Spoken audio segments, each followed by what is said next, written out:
नमस्कार।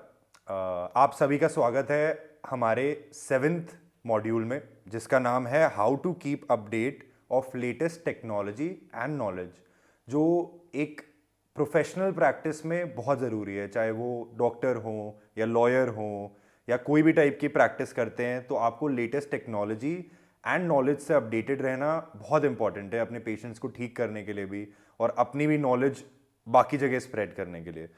तो सर, हम लोग इस पे चर्चा करते हैं और हमारा फर्स्ट क्वेश्चन जो रहेगा इसमें, what is the best way to update your knowledge with minimum cost. एक मिनिमम कॉस्ट या एक मिनिमम एफर्ट के साथ आप कैसे अपना नॉलेज अपडेट कर सकते हैं आयुर्वेदा में। जी आदित्य जी, सबसे ज़्यादा जैसे हमने पहले भी डिस्कस किया कि सोशल मीडिया एक बहुत बड़ा सेगमेंट है, उसमें अब चॉइस की बात है।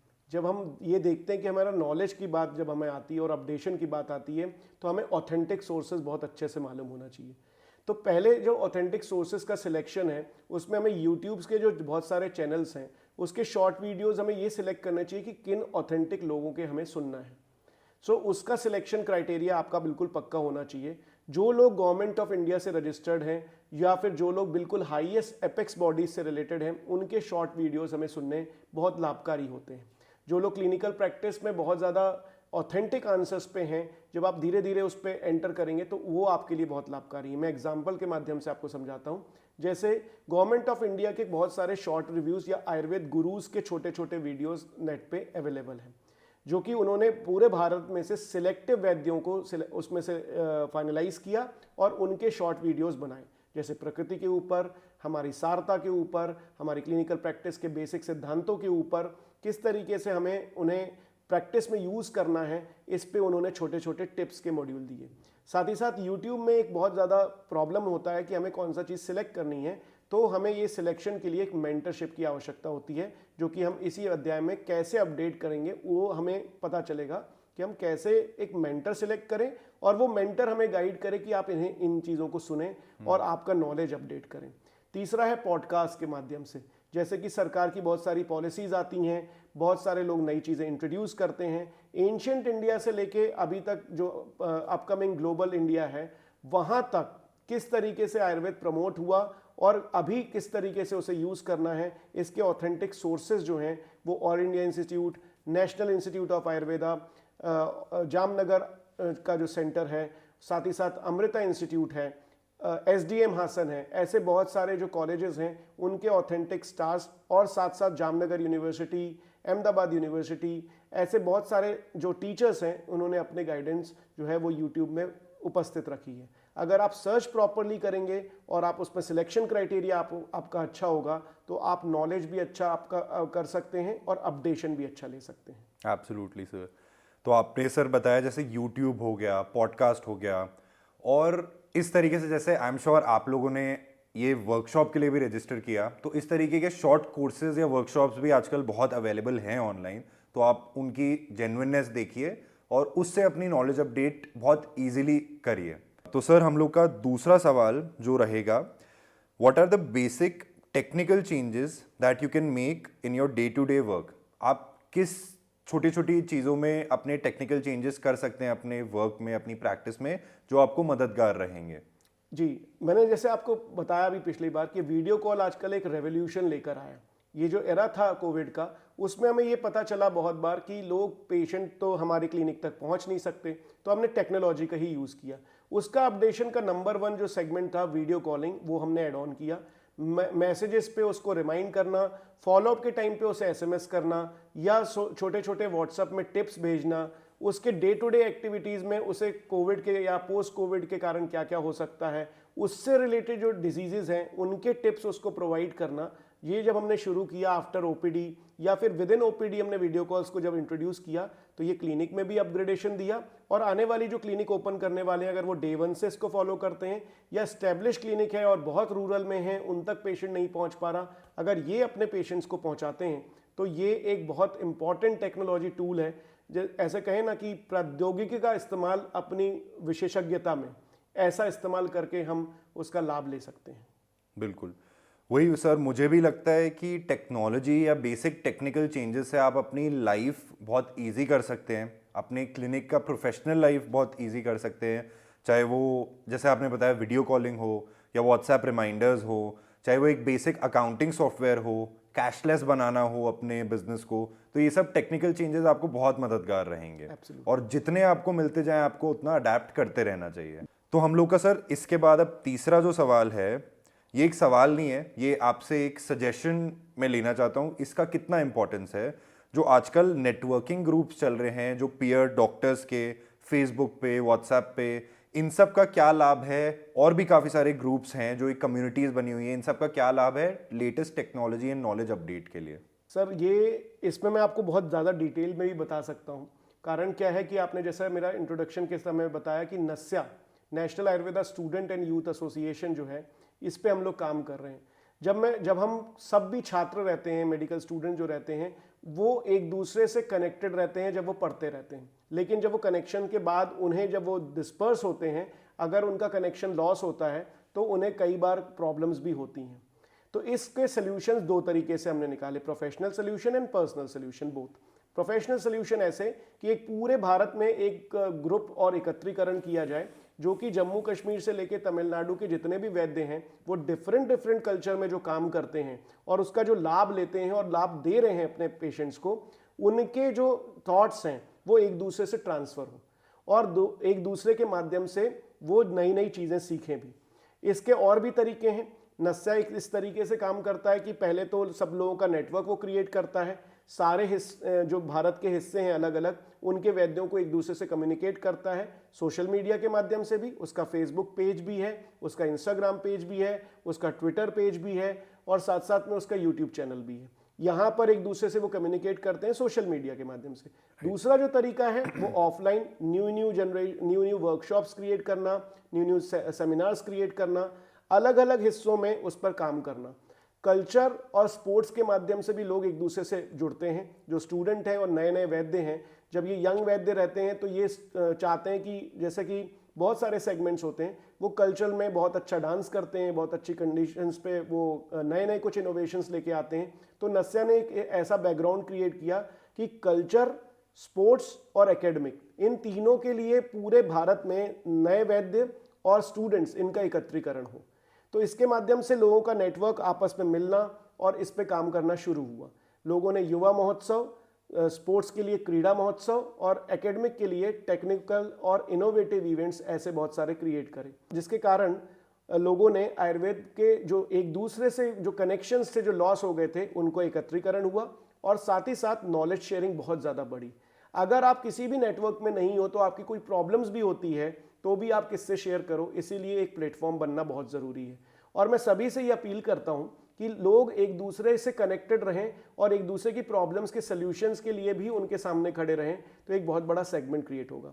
भारत ऐसा देश है जहाँ पर पैथीज की लड़ाई बहुत ज़्यादा है, तो वहाँ पर एकत्रीकरण की आवश्यकता भी बहुत ज़्यादा है, लेकिन प्रोग्रेसिव वे में, लड़ने के लिए नहीं, एक दूसरे को सिनर्जिस्टिक सपोर्ट करने के लिए हमें और अपने कल्चर को डेवलप करने के लिए, अपनी एबिलिटीज़ को डेवलप करने के लिए, अपने इनोवेशंस तक को लोगों तक पहुंचाने के लिए, इससे दूसरे लोग भी इंस्पायर होकर नई चीज़ें शुरू कर पाएँ, इन ऐसा एक मंच जो हमने क्रिएट किया। ऐसे बहुत सारे मंच और भी हैं जो कि क्रिएटेड हैं। नस्या के साथ में विश्व आयुर्वेद परिषद भी है, आरोग्य भारती भी है, और भी ऐसे बहुत सारे संगठन हैं जो इसमें काम कर रहे हैं। लेकिन हमारा मेन मकसद यही है कि लोग एक दूसरे से कनेक्ट हों, एक दूसरे की हेल्प करें और एक वैद्य दूसरे वैद्य को आगे पहुंचाने में, उसका काम आगे बढ़ाने में उसको सहयोग प्रदान करें, ना कि एक दूसरे का विरोध करें। बिल्कुल सर, मुझे भी पर्सनली ऐसा लगता है सर कि जो पीयर लर्निंग होती है या जो कम्युनिटी बेस्ड लर्निंग होती है वो बहुत इम्पॉर्टेंट भी होती है और बहुत लाभकारी होती है।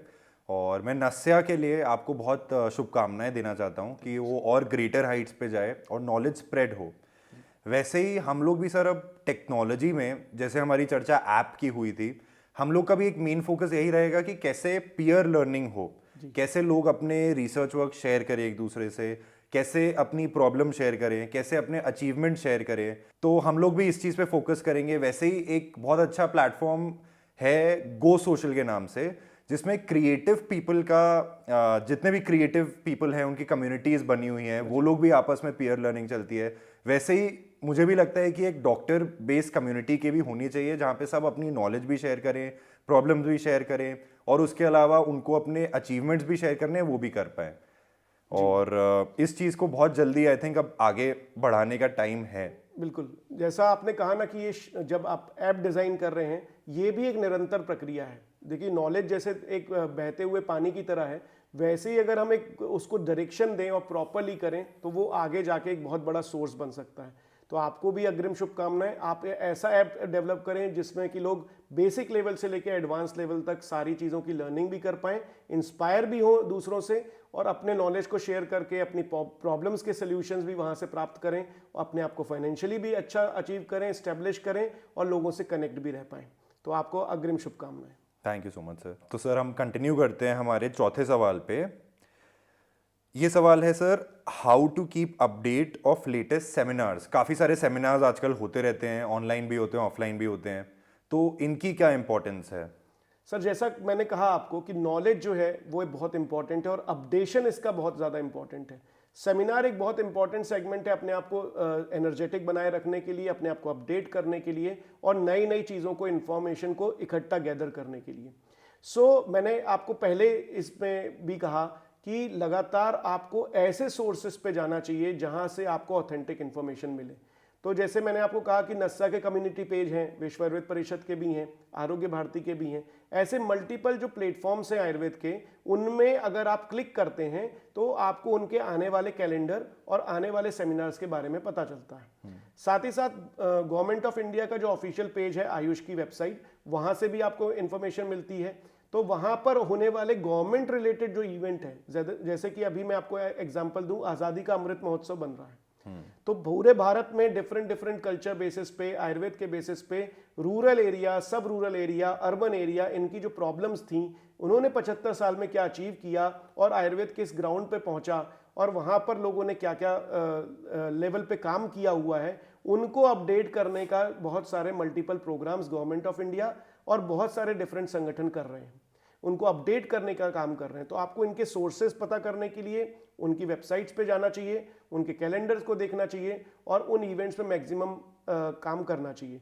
वर्ल्ड आयुर्वेदा फाउंडेशन एक ऐसा सेगमेंट है जो वर्ल्ड आयुर्वेदा कांग्रेस, एक बड़ा international event world wide create करता है जो हर दूसरे साल होता है। ये एक नॉलेज और एक पॉलिसी मेकिंग के लिए एक बहुत बड़ा सोर्स है। वो भी एक आपके लिए इम्पॉर्टेंट सेमिनार है, उसको ज़रूर अटेंड करना चाहिए। आरोग्य के बहुत सारे एक्सपो होते हैं जिसमें कंपनियों का शोकेस होता है, कंपनियां नए नए क्या इनोवेशंस क्रिएट कर रही हैं, उनको देखने के लिए ज़रूर जाना चाहिए। और ये ज़्यादातर मुंबई में, दिल्ली में, ऐसे ग्रेड 1 सिटीज़ में अभी हो रहा है। साथ ही साथ अब ये सब रूरल एरियाज़ में और रूरल एरियाज़ में भी अब होना शुरू हो रहा है। इस साल जैसा आप देख पा रहे हैं कि उज्जैन में भी इसे होने जा रहा है। तो ऐसे मल्टीपल एक्सपोज के माध्यम से जो पब्लिक भी है, वैद्य भी हैं और जो स्टूडेंट्स हैं, तीनों को इसमें लाभ होता है।